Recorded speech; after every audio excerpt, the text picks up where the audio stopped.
उसके बाद democracy in Bangladesh. Bangladesh ना पाकिस्तान का ही पार्ट था शुरू में जब वो आज़ाद हुआ, जैसा कि मैंने आपको बताया, लेकिन उसका नाम बांग्लादेश नहीं था। बांग्लादेश आप यूज़ नहीं करोगे, जैसे मैंने बताया था ना, रशिया नाम तब तक यूज़ नहीं होता था जब तक यूएसएसआर की आइडेंटिटी मेंटेन है। तो बांग्लादेश की जगह जो वर्ड यूज़ होता था डेट वॉज ईस्ट पाकिस्तान। अब आप कहोगे ईस्ट पाकिस्तान याद कैसे रखें? बस अपनी लोकेशन याद रखा करो मैप में। ये ईस्ट साइड आपको दिख रहा है ना, नॉर्थ, ईस्ट, वेस्ट, साउथ, ये जगह कौन सी साइड दिख रही है? ईस्ट साइड दिख रही है ना। ये नॉर्थ, ईस्ट, वेस्ट, साउथ, इसलिए ये वाला जो पाकिस्तान का हिस्सा था इसको हम लोग कहते हैं ईस्ट पाकिस्तान, और जो दूसरा वाला था वो था वेस्ट पाकिस्तान। क्या दिक्कत थी बांग्लादेश में, आओ समझते हैं। बांग्लादेश के पास ना कुछ कुछ पार्टीशन एरियाज थे बंगाल के और असम के, जो कि पहले ब्रिटिश इंडिया का पार्ट हुआ करते थे। हमने कुछ कुछ ऑब्वियस ही बातें एरियाज इनको दे दिए थे, है ना। पहले तो सब कुछ एक ही था, कोई डिबेट की बात ही नहीं है कि पाकिस्तान, बांग्लादेश और इंडिया क्या, इंडिया इंडिया ही था, ये तो कोई नाम थे ही नहीं। लेकिन पाकिस्तान जो बना, पाकिस्तान के दो हिस्से बने, बीच में इंडिया था, एक तरफ पाकिस्तान था वेस्ट साइड, बीच में इंडिया, फिर ईस्ट साइड, तो दो पाकिस्तान थे, वेस्ट पाकिस्तान और ईस्ट पाकिस्तान था। वो कॉमनली एक ही कंट्री मानी जाती थी, लेकिन दो पार्ट थे, एक उस तरफ एक इस तरफ। अब पाकिस्तान ने खुद ही अपने आप को फंसा लिया था ये डिसीजन, ये एग्री करके कि दोनों पार्ट से एक तरफ दे दो। तुम कहाँ बैठे हो हैं, और रियल सत्ता कहाँ है तुम्हारी, तुम्हारा सुप्रीम कोर्ट का और वो कहाँ, बीच में इंडिया से होकर गुजरना पड़ेगा। तो इंडिया ने कहा चलो दे दो, हम भी देखते हैं कितने टाइम तक इंटैक्ट रह सकेगा। और इंडिया का लॉजिक और एक्यूरेसी काम आई। कैसे काम आई? इंडिया ने कुछ नहीं करा, कुछ आग नहीं लगाई, लेकिन पाकिस्तान अपने ही जाल में फंस गया। कैसे? देखो, जो यहाँ पर ईस्ट पाकिस्तान था ना, ईस्ट पाकिस्तान, अब यहाँ पर आप एक शब्द देखो। सबसे पहले तो यहाँ पर कौन से एरियाज जो थे, यहाँ पर थे कुछ बंगाल के पार्ट थे और कुछ असम के पार्ट थे। अभी असम को हटाते हैं और बात करते हैं बंगाल की। अब मुझे एक बात बताओ, यहाँ पर जो ये ईस्ट पाकिस्तान वाला हिस्सा जो आपको दिख रहा है, यहाँ पर ये जो ईस्ट पाकिस्तान वाला हिस्सा आपको ये जो दिख रहा है, ये वाला, बगल में यहाँ पर आपको पता है ऐसा करके वेस्ट बंगाल है। आपकी कंट्री कहीं पर भी हो, कहीं पर भी एक आपको झलक देखने को मिलती कि नहीं मिलती कि जिस बगल की टेरिटरी में जो कल्चर है वही तो आपका कल्चर फॉलो होता है। जैसे मैं जब एमपी से दिल्ली शिफ्ट हुआ बचपन में, मैं पंजाबी लैंग्वेज का मतलब पी भी नहीं जानता था, लेकिन आज के टाइम पे पंजाबी गाने भी अच्छे लगते हैं और थोड़ी बहुत पंजाबी बोलनी भी आती है और समझ में तो पूरी पूरी आती है। कैसे? आसपास लोग वही थे, है ना। यहाँ पर जैसे आप लोगों के साथ वो रहते और जो रीजन ऑटोमेटिकली आप में इंटीग्रेट हो गए, मर्ज हो गए, जो आपको दिए गए, तो उनकी झलक तो मिलेगी ना। सभ्यता और कल्चर का इन्फ्लुएंस तो देखने को मिलेगा ही ना। मैं आपको हिंट क्या दे रहा हूँ, पूरी लड़ाई बांग्लादेश में जो पूरा मुद्दा था वो कल्चर, लैंग्वेज और एथनिसिटी का था, मेजरली लैंग्वेज का था। हुआ क्या था, जो इस रीजन के जो लोग थे वो नहीं चाहते थे कि वेस्ट पाकिस्तान उनको डोमिनेट करे। वेस्ट पाकिस्तान उनको कैसे डोमिनेट करता था? वेस्ट पाकिस्तान बैठा हुआ है उस तरफ, यानी कि यहां पर देखो,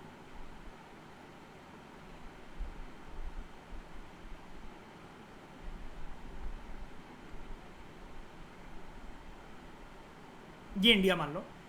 अब यहां पर देखना, ये है हिस्सा वेस्ट पाकिस्तान का, येलो वाला, और ये जो ग्रीन से मैं बना रहा हूं ये ईस्ट पाकिस्तान। ठीक है, अब यहां से ध्यान से देखना, हुआ क्या, ये वेस्ट पाकिस्तान जो था वो मेन पाकिस्तान था। यहीं पर इनका Supreme Court, parliament, major leaders जो थे वो सारे के सारे इसी पार्ट में थे। जबकि ये वाला जो पार्ट था, यहाँ पर सिर्फ पाकिस्तान का वो कहने के लिए पार्ट था। वेस्ट पाकिस्तान के रूल्स ट्रीट कैसे करते थे यहाँ के लोगों को, इनको ना दबाते थे। कैसे? इनके ऊपर एक लैंग्वेज थोप कर, मेन पाकिस्तान की लैंग्वेज कौन सी? उर्दू। इनके ऊपर लैंग्वेज थोपते थे वो उर्दू, ठीक है, क्योंकि यहाँ पर बोली जाती थी मेन लैंग्वेज जो थी वो थी उर्दू।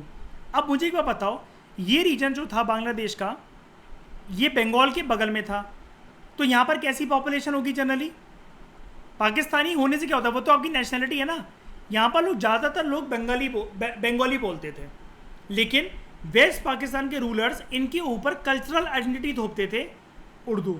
अब मुझे एक बात बताओ, इंसान से उसकी सांसें छीन लो, लेकिन उसके धर्म और कल्चर के साथ अगर खिलवाड़ करोगे तो आपको पता बगावत तो होनी है। कुछ ऐसा ही हुआ पाकिस्तान की अंदरूनी पॉलिटिक्स के अंदर। यहाँ पर इंडिया का देख रहे हो कोई रोल नहीं है दूर दूर तक, लेकिन इंडिया को घसीटा कैसे पाकिस्तान में कि युद्ध हो गया 1971 में, और पाकिस्तान ने जो धज्जियां उड़वाई अपनी इस युद्ध में। इंदिरा गांधी पीएम थी, देश में इतना नाम हुआ इंदिरा गांधी का, इंडिया वाली बुक में पढ़ाऊंगा बहुत डिटेल में। अपोजिशन पार्टी रैलियां निकाल रही है जीपे ले लेकर इंदिरा गांधी के नाम पे, कि मतलब इंदिरा गांधी मतलब जो क्या कहते हैं उसके नाम पे रैली निकल रही है। इतनी थंपिंग मेजोरिटी के साथ कमिंग इलेक्शंस में वो इलेक्शंस जीती थी देश में कि दोबारा प्रधानमंत्री बन गई थी। रियल फुटेज देखना, 90 लाख सैनिकों को ऑलमोस्ट बंदूकें गिरवाई थी इंदिरा गांधी जी ने, मतलब हमारी मिलिट्री ने। अध्यक्षता तो ऑब्वियसली बात है प्राइम मिनिस्टर की होती है, बोला तो नाम तो नहीं का होगा। तो इंडियन आर्मी ने पाकिस्तान के अंदर घुसकर 90 लाख सैनिकों की जो फौज थी उनकी बंदूकें गिरवाई थी। रियल फुटेज में तो मैं लोगों को दिखाऊंगा, ठीक है। तो आप मुद्दा समझ गए कि लैंग्वेज का मुद्दा था, कि लैंग्वेज थोपी जा रही थी किसकी। यहाँ पर इंडिया का कोई मुद्दा नहीं है। वेस्ट पाकिस्तान के जो लीडर्स थे वो ईस्ट पाकिस्तान के लीडर्स के ऊपर उर्दू लैंग्वेज थोपना, लोगों के ऊपर उर्दू लैंग्वेज थोपना चाह रहे थे। पार्टीशन की इमीडिएटली बात हुआ क्या, यहाँ पर इस मुद्दे को लेकर प्रोटेस्ट होना शुरू हो गए थे। ईस्ट पाकिस्तान में प्रोटेस्ट चलते थे। क्या प्रोटेस्ट चलते थे, ईस्ट पाकिस्तान के लोगों को ये लगता था कि उनके साथ ना अनफेयर ट्रीटमेंट होता है। तुम कितनी दूर बैठे रहते हो, बीच में इंडिया है, उसके बाद हम आते हैं, ना कभी ध्यान देते हो, ना कभी पूछने आते हो कि कैसे हैं क्या नहीं है, कोई नीड्स तो नहीं है।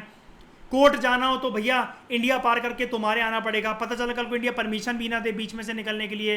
तो तुम्हें पता है कि हम लोग किन चुनौतियों से गुजर रहे हैं, और ऊपर से तुम ये कहते हो कि जो शुरू से हमारी सभ्यता और जो कल्चर रहा है, बंगाली कल्चर और बंगाली लैंग्वेज को छोड़ दो। कैसे छोड़ दे भाई। इसके अलावा इन्होंने मांगा कि ये डिमांड करा कि जो तुम एडमिनिस्ट्रेशन करते हो ना, यानी कि जैसे इलेक्शंस होते हैं, अब उन्होंने बोला ईस्ट पाकिस्तान के रूलर्स ने, ईस्ट पाकिस्तान की बात कर रहा हूँ ध्यान से सुना, यानी कि ये इधर वाले ने, ग्रीन वाले ने, कि जब इलेक्शंस होते हैं तो इलेक्शन सर जी पूरे पाकिस्तान के होते हैं, तो हमसे भी तो पूछ लिया करो कि तुम लोग खड़े होना चाहते हो इलेक्शन में कि नहीं होना चाहते हो। तुम तो हमें कुछ पूछते ही नहीं हो। हमारे पास राइट नहीं है कि इलेक्शंस में कंडक्ट होने का और राइट टू वोट का और इन सब का। तुमने तो सारे राइट छीन लिए, सारे लोगों, सारे जो राइट्स हैं वो तो वेस्ट पाकिस्तान के लोगों के पास हैं, तो हमें फिर पाकिस्तानी क्यों कहते हो। तो इन्होंने बोला कि हमें फेयर रिप्रेजेंटेशन चाहिए एडमिनिस्ट्रेशन के अंदर, और पॉलिटिकल पावर के अंदर फेयर शेयर चाहिए। हमें भी इलेक्शंस के अंदर खड़े होने दो, हमें भी चुनाव कंडक्ट करने दो। यहाँ का एक लीडर था जो कि ये सब बातें जो था कर रहा था जनता के बिहाफ से, उसका नाम था शेख मुजीबुर रहमान। शेख मुजीबुर रहमान, इसने क्या था, वेस्ट पाकिस्तानी डोमिनेशन के खिलाफ, मतलब जो वेस्ट पाकिस्तान के रूल जो वेस्ट पाकिस्तानी रूलर्स जो डोमिनेट करते थे ईस्ट पाकिस्तान को, तो इसने ये बोला कि हम तो नहीं मानेंगे भैया कि बंगाली कल्चर को छोड़ के हम उर्दू लैंग्वेज अडॉप्ट कर लें, हमें भी इलेक्शंस में खड़े होना है। इसने एक पॉपुलर मास मूवमेंट चलाई, स्ट्रगल चलाई, ठीक है। और इतना तरस आ गए ये वेस्ट पाकिस्तान के जो लीडर्स थे, उनके कान बहरे थे। ये इतना त्रस्त आ गया, इतना परेशान हो गया कि इसने फाइनली, इसने और इसके सपोर्टर्स ने एक डिमांड रेस कर दी बैनर्स के साथ, we want autonomy for the eastern region, यानी कि ईस्ट पाकिस्तान को अलग करो। सेपरेट स्टेट भी स्टेट नहीं, सेपरेट तो ऑलरेडी है, बीच में इंडिया, तो सेपरेट तो बहुत ही ज़्यादा सेपरेट है, कितने किलोमीटर का फर्क है। अब भाई साहब हमें सेपरेट स्टेट, सेपरेट राइट कुछ नहीं चाहिए, भाड़ में गया सब कुछ। हमें अब चाहिए सेपरेट नेशन का स्टेटस, सेपरेट कंट्री का स्टेटस। क्या हुआ, ऐसे ही नहीं मांगा इसने स्टेटस। स्टेटस मांगने से क्या होता है, इसने बोला कि वेस्ट ईस्ट पाकिस्तान के लोग ना वेस्ट पाकिस्तान की बातें मानने को बिल्कुल तैयार नहीं है। वेस्ट पाकिस्तान के रूलर्स ने बोला कैसे, इलेक्शन कंडक्ट करवा लो तुम्हें पता लग जाएगा। इसने कहा चल हो जाए, पक्का पक्का करवा ले, ये तो बेस्ट चीज़ है। 1970 के अंदर चुनाव होते हैं पाकिस्तान के अंदर। जो शेख मुजीबुर रहमान ईस्टर्न पाकिस्तान से जो लड़ रहा था, उसकी पार्टी थी अवामी लीग। सारी की सारी सीटें शेख मुजीबुर रहमान के पास आ गई, इस पार्टी के पास आ गई। ही वन एंड इस party one all the seats in east Pakistan. और मेजॉरिटी से, एक बात बताओ, ईस्ट पाकिस्तान का रूलर डिक्लेयर होना चाहिए था कि नहीं होना चाहिए था? फेयर तरीके से आया ना इलेक्शन में, है ना। और ऊपर से पाकिस्तान की जो प्रपोज कॉन्स्टिट्यूएंट असेंबली थी, वहां पर भी ईस्ट पाकिस्तान की साइड से इसकी पार्टी जीत गई थी। कुल मिलाकर आप ऐसा मान लो कि ईस्ट पाकिस्तान में जो इलेक्शन हुए, शेख मुजीबुर रहमान और उसकी पार्टी अवामी लीग सारी की सारी सीटें जीत गई। बट वेस्ट पाकिस्तानी लीडरशिप का ईगो हर्ट हो गया। इन्होंने क्या कहा कि हम लोग असेंबली का गठन नहीं करवाएंगे और इन इलेक्शंस को हम लोग ये बोलते हैं कि these elections were not conducted in a free and fair manner, fraud हुआ है इसके अंदर। और शेख मुजीबुर रहमान को इन्होंने अरेस्ट कर लिया। Sheikh Mujibur Rahman was arrested. फिर वहां पर जो मिलिट्री रूल था, अभी जो मैंने आपको पाकिस्तान में ऊपर दिखाया, याया खान के अंदर, याद है याया खान के अंडर, अब ये जर्नल है, देखो जर्नल, इसके रूल के अंडर क्या हुआ, पूरे पाकिस्तान का मतलब ये लीडर था और आर्मी का जनरल था। इसने क्या करा, पाकिस्तानी आर्मी को भेजा और बंगाली लोग जो डिमांड कर रहे थे ना कि ये ईस्ट पाकिस्तान को आज़ाद करवाओ, सेपरेट कंट्री बनवाओ, हम लोग उर्दू नहीं बोलेंगे, हम लोग अपनी बंगाली भाषा को कायम रखेंगे, इसने लोगों को मरवा डाला। प्रोटेस्ट जो कर रहे थे लोग, उनके ऊपर फायरिंग करवाई। इसमें हज़ारों लोग मारे गए पाकिस्तानी आर्मी के द्वारा। अब जब ये मारे गए ना, तो इंडिया ने ये बोला कि हम अपने बॉर्डर खोल रहे हैं वेस्ट बंगाल की साइड से और असम की साइड से, तुम लोग इंडिया आ जाओ। लार्ज स्केल माइग्रेशन हुआ जवाहरलाल नेहरू यूनिवर्सिटी में ही लगभग, और इस प्रकार की बड़ी बड़ी यूनिवर्सिटी में ऑलरेडी असम और इधर उधर बहुत सारी जगह पर लोग जो थे मास माइग्रेशन कर आए। बहुत लाखों की तादाद में लोग आए थे यहाँ पर, जिसकी वजह से इंडिया को उस टाइम पर एक मेजर प्रॉब्लम सहनी पड़ी, रेफ्यूजी प्रॉब्लम। ठीक है, अब यहां पर मैं एक चीज का पॉज लेना चाहूंगा आगे बढ़ने से पहले। बात तो यहां पर सिर्फ बांग्लादेश की अंदरूनी पॉलिटिक्स के अंदर चल रही है। इंडिया ने अपने दरवाजे इसलिए खोले क्योंकि इंडिया ये बोल रहा था इंटरनेशनल प्लेटफॉर्म पे, we are supporters of human rights, और हम लोग ह्यूमन राइट वॉल्यूशन होते हुए देख रहे हैं, हम ऐसी अंधाधुंध गोलियां वगैरह नहीं चलने देंगे। ठीक है, दरवाजे खोल दिए और आने दिया बाहर के लोगों को without visa, without passport. Human rights के नाम पर जब कोई हमारे कंट्री में एंटर करता है तो उनको हम लोग बोलते हैं रेफ्यूजीज। ठीक है, हमारे देश के लोग तो नहीं है ना, जो दिख रहा है कि हमारे देश के लोग हैं अंकिता, नहीं ना, जिसमें बाहर से आए ना ये विदाउट वीजा पासपोर्ट, सिर्फ इंडिया ने सिंपैथी के लिए दरवाजे खोले ना अपने, तो ये रेफ्यूजी प्रॉब्लम है। अब ध्यान से सुनना, आगे बढ़ने से पहले ये बांग्लादेश की कहानी बताने से पहले एक गैप लेकर एक चीज़ बताना चाहूँगा, जो कि इंडिया वाले बुक में डिटेल में कवर करवाऊंगा। वहाँ पर पूरा चैप्टर है इसके ऊपर, पूरा चैप्टर। यहाँ पर रेफ्यूजी प्रॉब्लम को लेकर देश के लोगों को, भारत के नागरिकों को दिक्कत होने लगी थी। क्यों बुला रहे उन्हें भाई, क्या लग रहे हैं वो तुम्हारे, खसम लगते हैं वो तुम्हारे, बेफालतू में सारी जॉब छिनवाए जा रहे हो यहाँ पर। वो आकर फेक कार्ड बनवा लेते हैं, सिटीजनशिप कार्ड, नागरिकता कार्ड, राशन कार्ड, हमारी जॉब छिनते चली जा रही हैं। क्योंकि 10,000 रुपये में हम लोग लोकल काम मिलता था, वो लोग कहते हैं हम 2,000 में कर लेंगे दिहाड़ी पर काम। तो वहां पर असम के अंदर एक पार्टी बन गई थी, आसू, ऑल असम स्टूडेंट यूनियन, और रेफ्यूजी के मुद्दे पर कि ये जो भारत की सरकार रेफ्यूजी के लिए दरवाजे खोलते जा रही है, भाइयों बहनों, आप लोगों की लोकल जॉब असम के अंदर छिनती चली जा रही है, हटाओ इस सरकार को, इस पार्टी को असम से, हमें आने दो। सारे कॉलेज के स्टूडेंट से मिलकर पार्टी बना ली थी असम के अंदर, और यंगेस्ट चीफ मिनिस्टर अपनी शादी में बैठा था इस टाइम पर। कॉलेज का एक लड़का था, चीफ मिनिस्टर बन गया था। कॉलेज के लड़कों ने आसू, ऑल असम स्टूडेंट यूनियन के नाम से पार्टी बना ली थी, और असम के अंदर रेफ्यूजी मुद्दे को लेकर ये पार्टी जीत गई, और यंगेस्ट चीफ मिनिस्टर अपनी शादी में बैठा था, 21 या 22 साल का था उस टाइम पे, ये शायद से 19 साल का आई थिंक। तो ये मैं आपको पढ़ाऊंगा, एक तो ये, और रेफ्यूजी प्रॉब्लम आज भी है, लोग इन चिढ़ते इनसे, आज भी बाहर निकालने की बात चलती। क्यों? आप इसी को देख लो, अभी लॉकडाउन से पहले ये क्या हुआ था असम के अंदर, सिटीजनशिप एक्ट के अंदर अमेंडमेंट हुई थी ना, नेशनल पॉपुलेशन रजिस्टर फिर से बना था, यही है वो। और कशिश, अगर थोड़ी सी डिफिकल्टी लग रही हो, इंग्लिश का वो चैप्टर याद है 12वीं क्लास वाला, साहिब आलम और मुकेश, साहिब आलम सीमापुरी बांग्लादेशी रेफ्यूजी होता है, यही है वो कहानी, यही है, यहीं से आए होते हैं उसके, वो सीमापुरी के अंदर रहते हैं ना वो लोग, दिल्ली के बॉर्डर पे, यही होते हैं वो लोग, यही। तो जो भारत की जो सरकार थी, उस और भारत की सरकार यहाँ पर कौन, कांग्रेस थी, इंदिरा गांधी पीएम थी।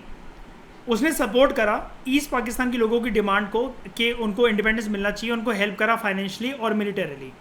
इसकी वजह से हुआ क्या, पाकिस्तान ने बोला तुमने आग में घी डालने का काम करा है और तुम्हारी वजह से हमारे देश का बंटवारा हुआ है। चिढ़ गए वो, वॉर लड़ने आ गए तनतनाते हुए। लेकिन वॉर लड़ने से क्या होता भैया, तुम गुस्से में हो तो ज़रूरी थोड़ी ना मुझे उठाकर पटक लोगे। बात वही है। इंडिया ने इस बारी इतनी करारी शिकस्त दी पाकिस्तान को, इतनी बुरी तरह पटका उठाकर। दिसंबर 1971 का ये वॉर था और इंदिरा गांधी की जो वाहवाही हुई पूरे इंटरनेशनल सीन पर वो एक अलग हुई। बांग्लादेशियों का सपोर्ट अलग से, ठीक है। और पाकिस्तान के ऊपर बल्कि उल्टे आरोप लगे ह्यूमन राइट्स वॉयलेशन के, कि इंडिया ने बोला अगर हमने दरवाजे अपने खोले, किस लिए खोले हैं, हमें शौक थोड़ी ना अपने रिसोर्सेज को वो करने का। अभी अभी इंडिया ने बोला कि 5-6 साल पहले ग्रीन रेवोल्यूशन लॉन्च हुआ है, HYV सीड्स अभी अभी हुए हैं, बफर स्टॉक हमारे अभी देश में क्रिएट भी नहीं हुआ है। हमें कोई शौक थोड़ी ना कि 90-90 लाख लोगों को बुलाकर राशन खिलाते रहे फ्री के।